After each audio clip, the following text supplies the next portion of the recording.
నమస్కారం. నేను doctor Kavya. Students especially ఇది మీకోసమే.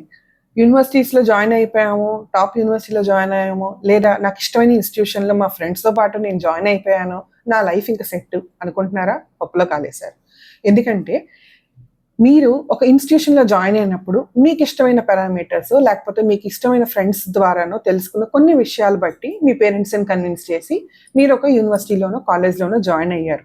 బట్ మీరు దాన్ని 100% యుటిలైజ్ చేసుకుంటున్నారా? ఒకసారి ఆలోచించండి. ఒక యూనివర్సిటీ అనంగానే ఎన్నో డిపార్ట్మెంట్స్, ఎన్నో ఫెసిలిటీస్, ఎంతో భారీ ఇన్‌ఫ్రాస్ట్రక్చర్ ఉంటుంది. సిమిలర్‌గా ఈ మధ్యలో డెవలప్ అవుతున్న అన్ని కాలేజెస్‌లో కూడా యూనివర్సిటీస్‌కి ధీటుగా స్విమ్మింగ్ పూల్స్‌తో సహా ప్రతీదీ కూడా అక్కడ కొలువుంచుతున్నారు.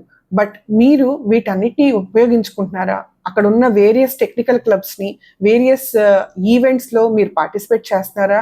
ఓకే. ప్రతిదానికి రిజిస్టర్ అవుతున్నాము. మాకు డబ్బులు కట్టేస్తే సరిపోతుంది. అటెండెన్స్‌లేస్తున్నారు. లేకపోతే ఒక సర్టిఫికేట్ వస్తోంది. నేను దాంతో సాటిస్ఫైడ్ అనుకుంటున్నారా? మళ్ళీ మీరు రాంగ్ చేస్తున్నారు. మీరు 10 ఈవెంట్స్ జరిగితే యూనివర్సిటీలో ఒక ఈవెంట్‌లోనే పార్టిసిపేట్ చేయండి. కానీ ఆ ఈవెంట్‌లో మీరు నేర్చుకోవాలి అనుకున్న ప్రతీదీ క్షుణ్ణంగా నేర్చుకోండి. ఎందుకంటే ఆ ఒక్క ఈవెంట్ చాలా సార్లు మన జీవితాన్ని మార్చేస్తుంది. ఆ ఈవెంట్‌లో నేర్చుకునే మీరు చిన్న చిన్న విషయాలు మీకు లైఫ్‌లో చాలా బ్రాడర్ స్కోప్‌లో జాబ్ ఆపర్చునిటీస్ లేదా స్టార్టప్ ఆపర్చునిటీస్‌ని క్రియేట్ చేస్తుంది. సో, ఏదన్నా ఇన్‌స్టిట్యూషన్‌లో మీరు చదివేటప్పుడు అక్కడ ఉన్న అన్ని ఫెసిలిటీస్‌ని మీరు కట్టిన ఫీ వాల్యూకి ఈక్వలెంట్‌గా చూసుకొని, ఇన్ని రూపాయలు పెట్టి, ఇన్ని లక్షలు పెట్టి మనం కడుతున్నాము ఫీజు. దాన్ని మనం ప్రాపర్‌గా యుటిలైజ్ చేసుకుంటున్నామా అనేది ఇంకొకసారి మళ్ళీ ఆలోచించండి. ఉపయోగించుకోండి.